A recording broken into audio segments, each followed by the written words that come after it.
My parents demanded my penthouse. At my sister's wedding. My grandmother's revenge. Silenced everyone. Right there.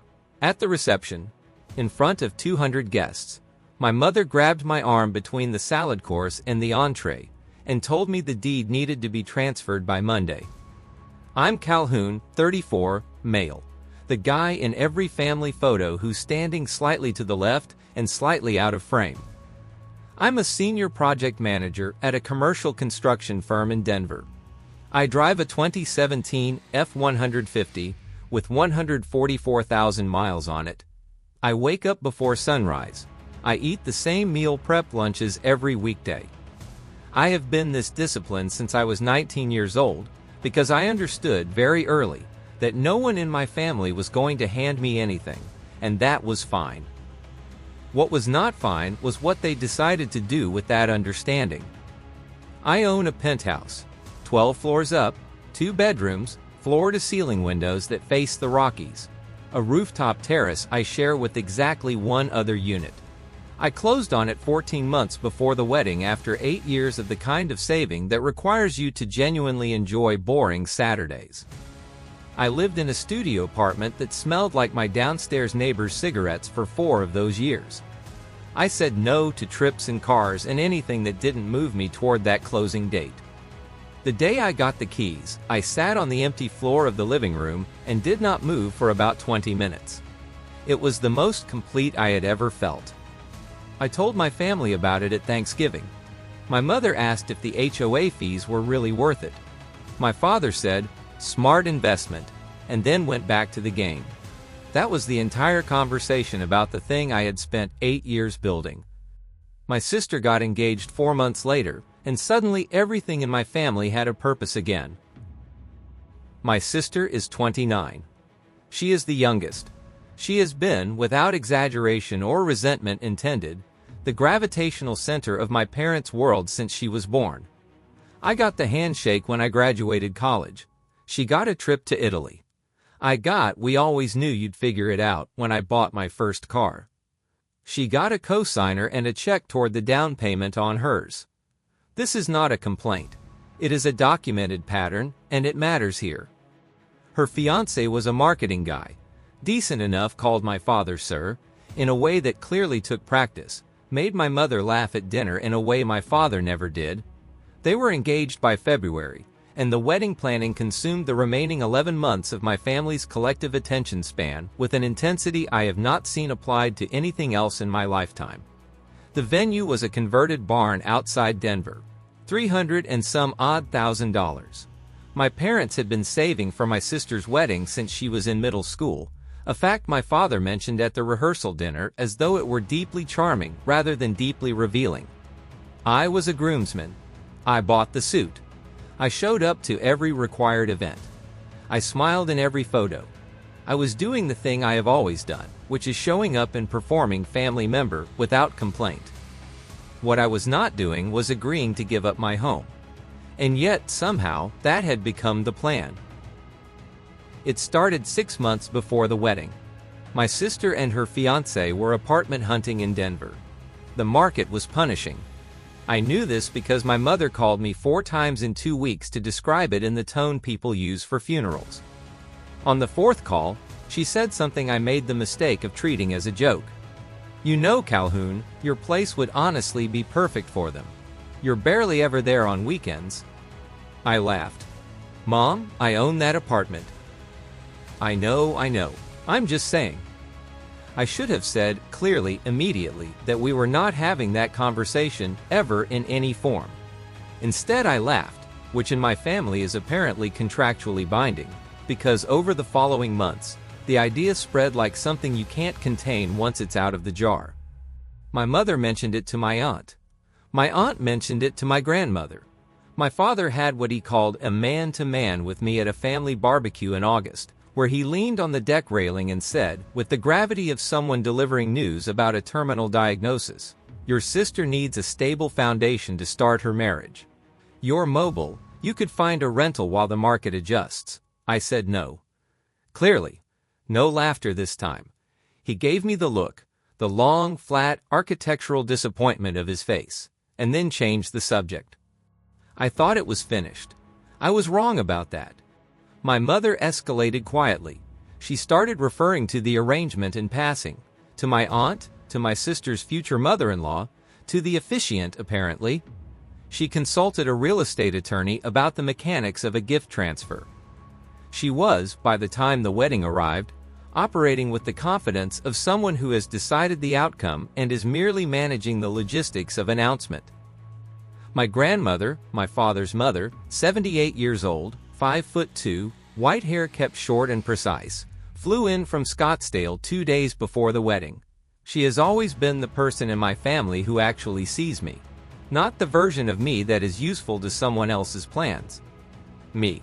She hugged me at the venue the night of the rehearsal dinner and held my hand for a moment and said quietly, "You look tired, Calhoun." "I'm okay, Grandma." She studied me with the particular attention of someone who does not accept okay as data. "We'll talk later," she said. I didn't know what she meant. I would find out. The ceremony was genuinely beautiful. I want to say that clearly, because what came after was not the wedding's fault. My sister looked happy in the way that's hard to fake. Her husband looked nervous in the specific, endearing way of a person who has understood the weight of what he's doing and finds it wonderful anyway. The vows were specific and personal, and I was moved during them in a way I hadn't expected and wasn't entirely prepared for. Then the reception started, and everything became something else. Cocktail hour passed without incident. Dinner began. My father's speech ran 11 minutes. I counted by the second hand of my watch, and at one point referenced my sister's new home in a way that made 3 people at my table look at me. I registered it. I told myself I was reading into things. Between the salad course and the entree, my mother's hand appeared on my shoulder. "Come with me for just a second," she said. Her voice was warm and managed, the way it gets when she has already decided what's happening and is performing the courtesy of a conversation. I followed her out to the venue's side hallway. Exposed brick, a coat rack, a folding table with unused programs stacked on it. My father was already there, arms crossed, jacket buttoned. My aunt was there, which I found odd. My sister's mother-in-law was there, which I found alarming. The presence of a witness from the other family told me everything about how seriously my mother had taken this. She started before I could say a word. "We've had time to think this through, and we consulted a real estate attorney last week," she said, with the measured cadence of someone reading from a prepared statement. "A gift transfer of the property to your sister and her husband can be structured cleanly.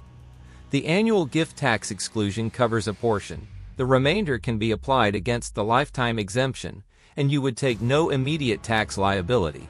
We'd frame it as a joint gift from all of us."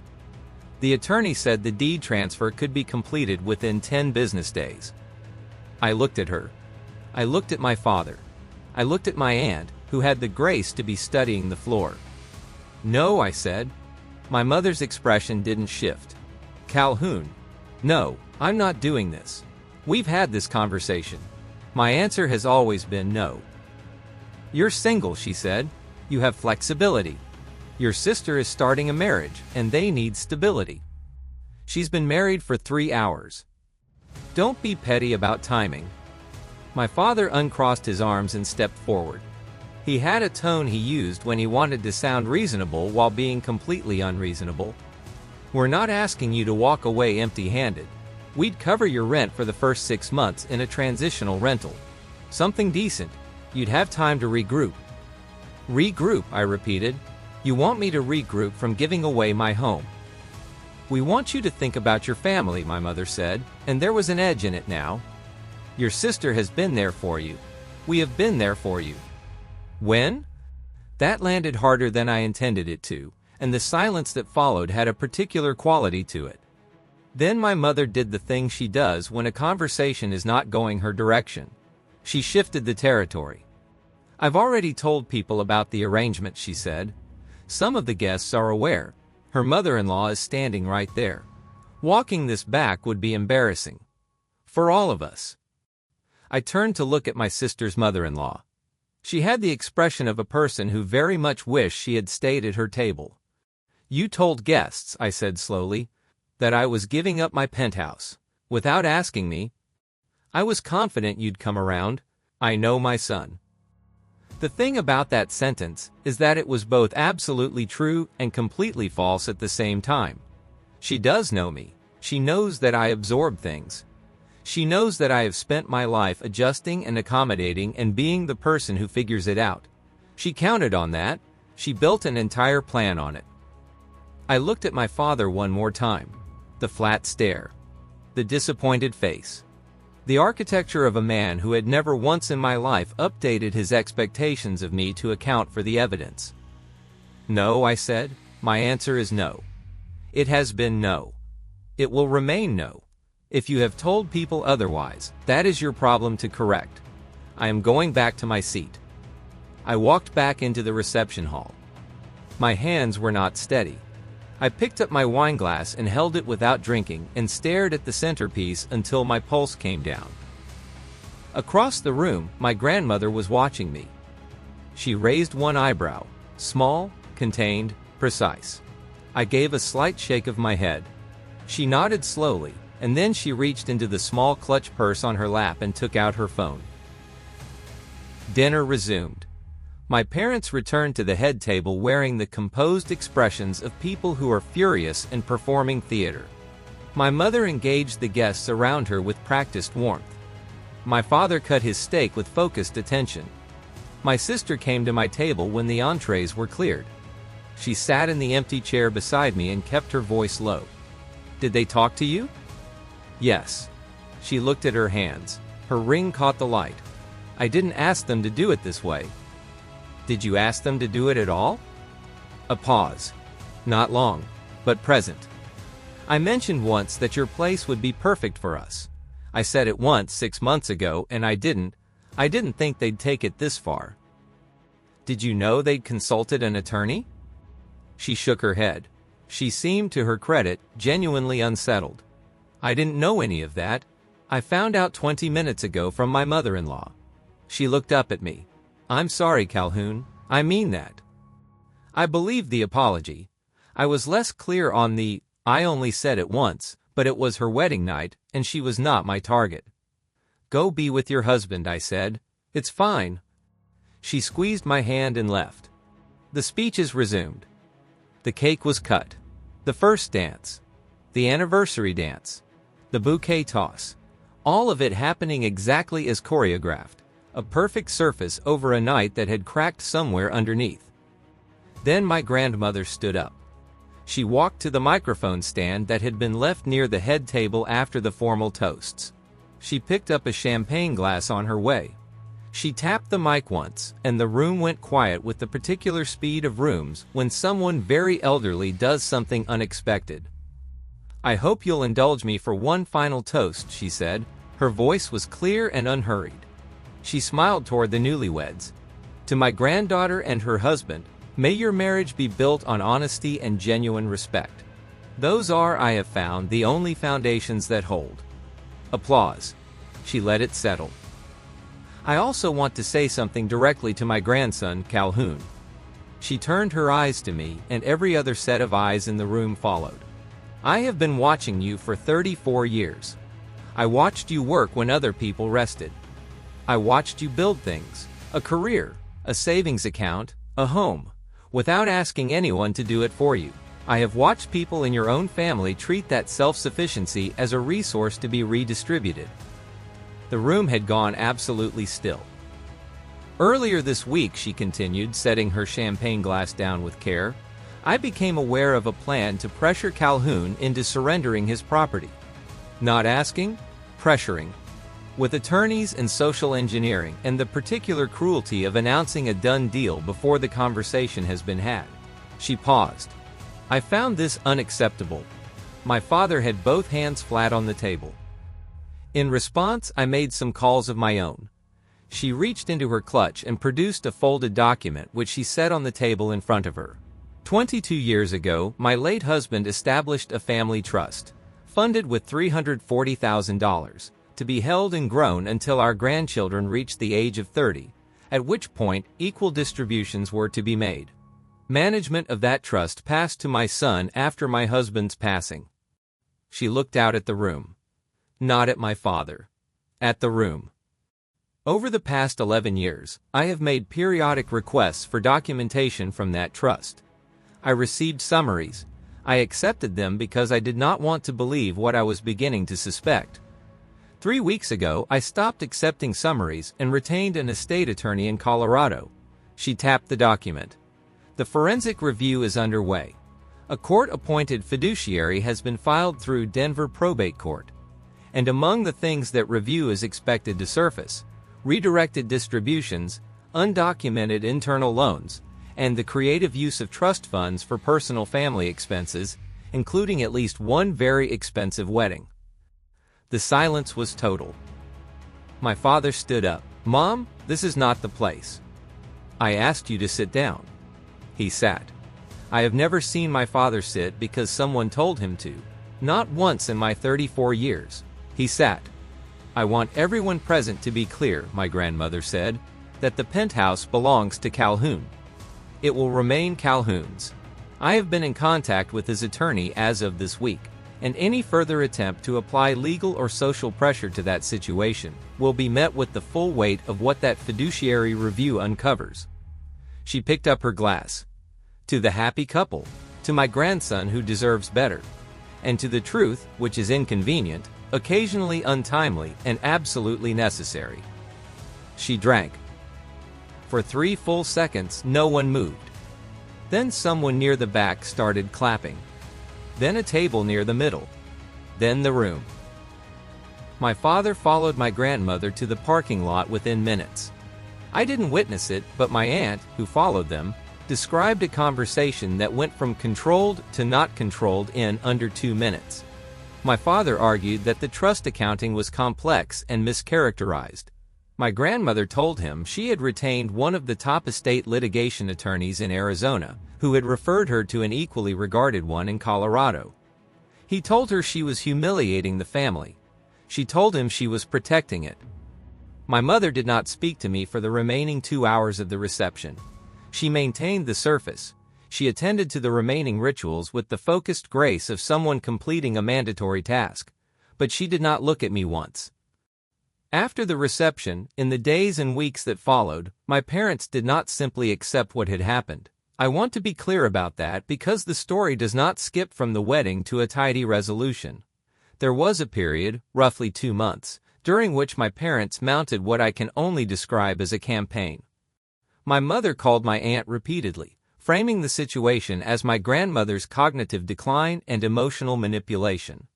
My father sent me a 7-paragraph email arguing that the trust accounting was sound and that the fiduciary overreach was the result of my grandmother being manipulated by attorneys with a financial incentive to manufacture a dispute.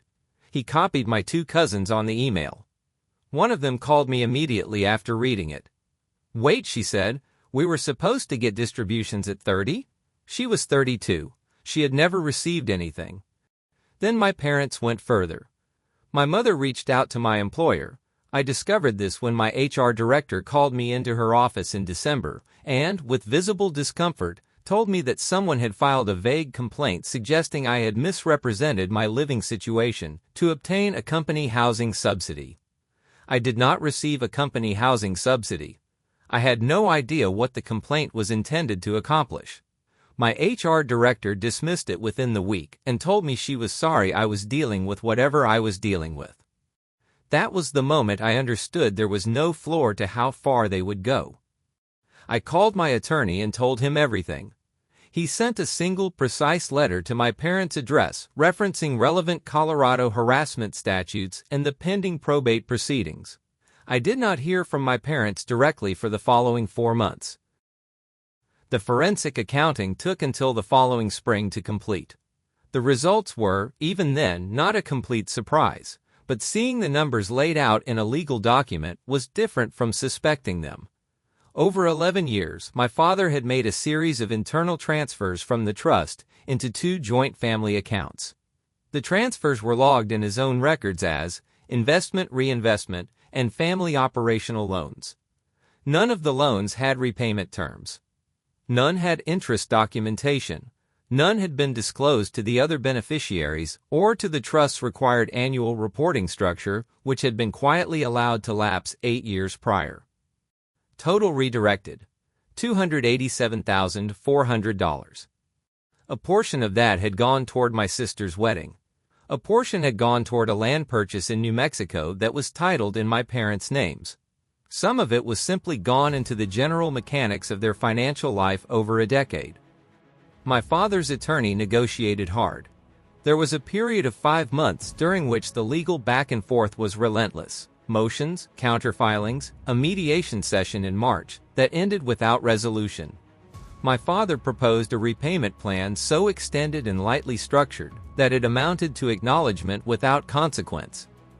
My grandmother's attorney declined the proposal. The settlement, when it came, was not gentle.